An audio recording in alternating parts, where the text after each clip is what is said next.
Halo semuanya, nama saya Irgi Aguslani Farisya, tapi kalian bisa memanggil saya Irgi. Di video kali ini, saya akan menjelaskan materi workshop equipment. Apa sih materi workshop equipment itu? Simak penjelasan saya di video kali ini. Workshop equipment.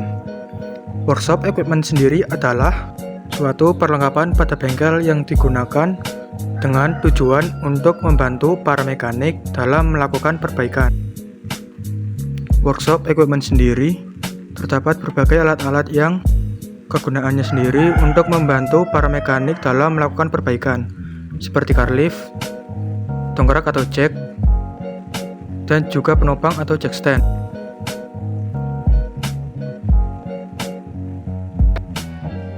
Car lift.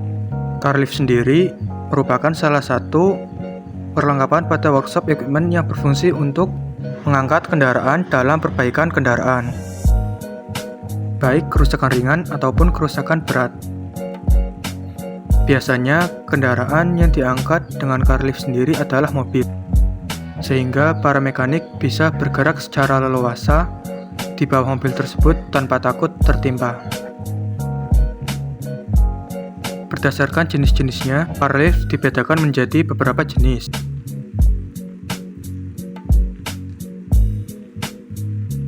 Jenis yang pertama adalah tipe single post car lift. Jenis ini memiliki 4 lengan yang dapat disesuaikan ukurannya, baik panjang ataupun pendeknya, sehingga dapat mengangkat kendaraan dengan mudah. Jenis ini banyak dijumpai pada bengkel pencucian kendaraan karena dapat menjangkau berbagai bagian mesin atau bagian kendaraan yang lainnya. Namun perbaikan pada bagian kaki-kakinya cukup memakan harga yang tinggi. Juga keamanan pada bagian bawahnya agak kurang, sehingga harus berhati-hati ketika sedang berada di bawah posisi car lift ini. Yang kedua adalah tipe double post car lift. Jenis car lift ini juga memiliki penyangga atau landasan yang dapat diatur menyesuaikan rangka atau badan kendaraan.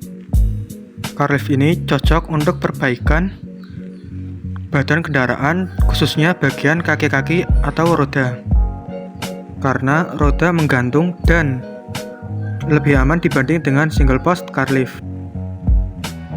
Jenis yang ketiga adalah four post car lift. Jenis ini merupakan jenis car lift yang paling aman di antara kedua yang tadi.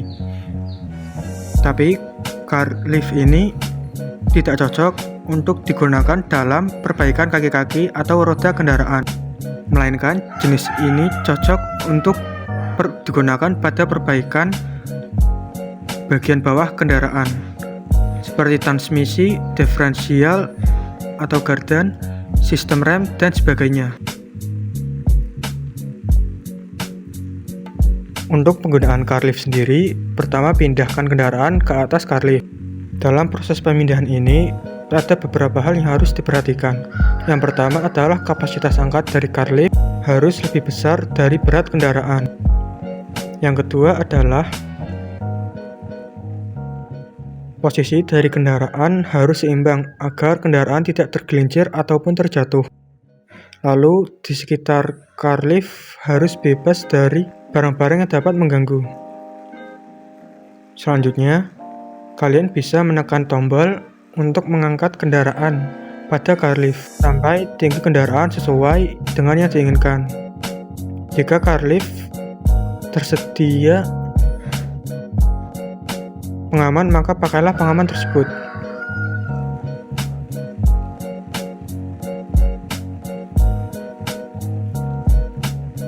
Untuk perawatan car lift sendiri, kalian harus sering melumasi bagian-bagian car lift yang bergesekan seperti tiang penyangga, hidraulik, dan juga poros berulir. Lalu kalian harus menambahkan oli hidraulik pada tabung hidraulik jika oli hidraulik sudah kurang. Selain itu, kalian juga harus periksa bagian-bagian pada car lift agar terhindar dari kebocoran oli.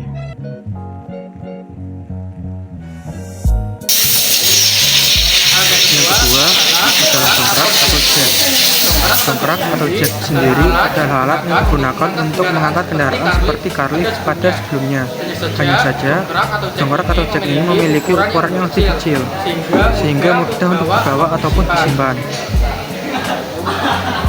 Berdasarkan sistem penggeraknya, dongkrak dibedakan menjadi dua, yakni dongkrak mekanik dan dongkrak hidrolik. Dongkrak mekanik sendiri, sistem kerjanya gaya diteruskan dan diperbesar ke roda gigi. Sedangkan dongkrak hidrolik, sistem kerjanya dengan menggunakan perantara zat cair untuk memperbesar gaya. Sedangkan berdasarkan fungsinya, dongkrak dibedakan menjadi beberapa jenis. Dongkrak atau jack yang pertama adalah dongkrak gunting. Disebut dengan dongkrak gunting karena bentuknya memang terlihat seperti gunting. Selain itu, dongkrak gunting biasa disebut juga dengan dongkrak ketupat atau dongkrak jembatan. Jenis dongkrak ini adalah dongkrak yang paling standar pada kendaraan mobil, yang artinya ketika Anda membeli mobil, biasanya akan mendapatkan dongkrak ini juga. Dongkrak ini memiliki kelebihan, yakni harganya yang murah dan juga tidak memakan banyak tempat. Tapi kekurangan dari dongkrak ini adalah dongkrak ini dalam penggunaannya membutuhkan banyak tenaga, karena dongkrak ini menggunakan sistem mekanik, sehingga dalam penggunaannya harus menggunakan tenaga yang lebih banyak. Cara penggunaannya dengan memutar poros searah jarum jam untuk menaikkan dongkrak ini, sedangkan untuk mengendorkannya putar berlawanan searah dari jarum jam. Yang kedua adalah dongkrak botol. Dinamakan dongkrak botol karena bentuknya seperti botol. Juga menggunakan sistem hidrolik. Jadi pada penggunaannya hanya perlu dipompa dengan menggunakan tuas yang tersedia. Sedangkan untuk menurunkannya, kendorkan atau buka katup yang ada. Kelebihan dari dongkrak ini, penggunaannya tidak perlu menggunakan terlalu banyak tenaga karena menggunakan sistem hidrolik.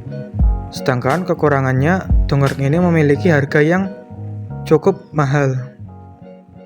Selain itu,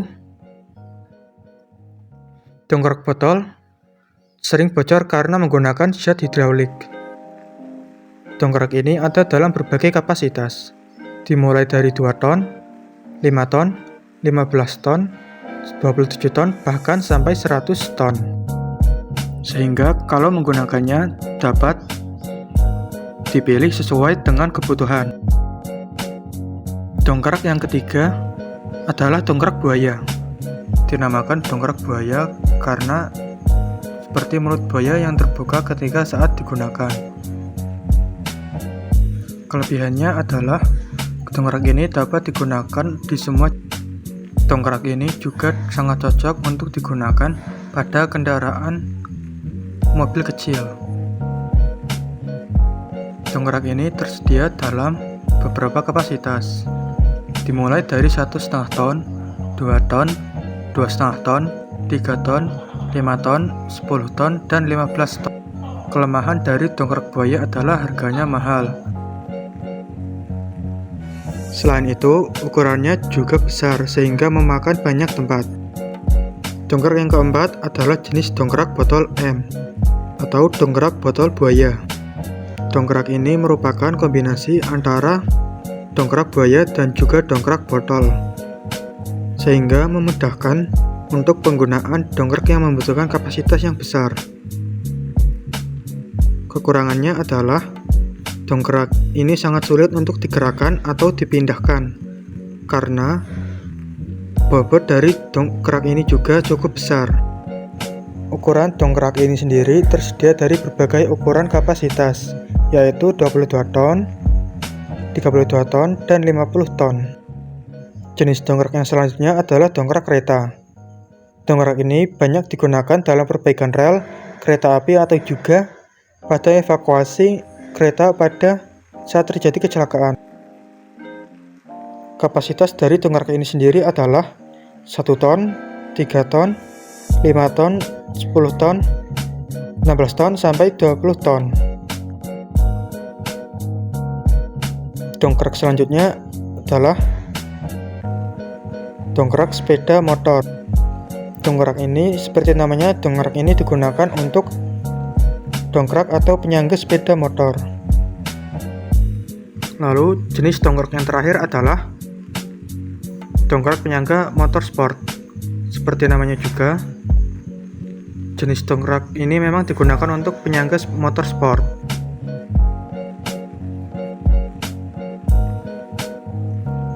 Penopang atau jack stand digunakan sebagai penopang vertikal yang kuat yang dapat disetel sesuai dengan kebutuhan untuk ketinggiannya. Penopang atau jack stand sendiri memiliki dua bagian-bagian. Yang pertama adalah bagian assembly atau base, digunakan sebagai penyangga di bagian bawah penopang atau jack stand.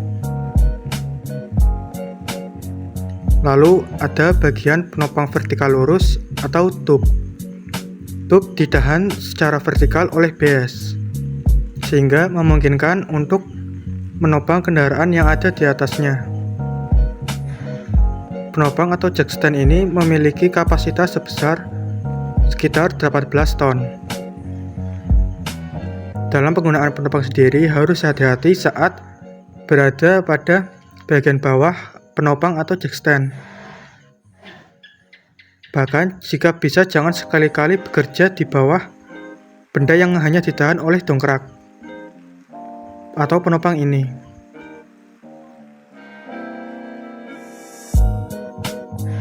Untuk perawatan dari penopang atau jack stand ini, pastikan bahwa penopang bersih dari kotoran atau oli. Selain itu juga, pastikan secara teratur bahwa komponen-komponennya berada dalam kondisi yang baik. Pastikan komponen tersebut tidak retak atau rusak. Dan itulah penjelasan dari saya tentang workshop equipment. Semoga penjelasan ini dapat menambah wawasan diri kalian. Jika ada yang kurang paham, kalian bisa menanyakannya terhadap guru kalian atau bisa cek sendiri di internet ataupun YouTube. Cukup sekian dan sampai jumpa di video selanjutnya.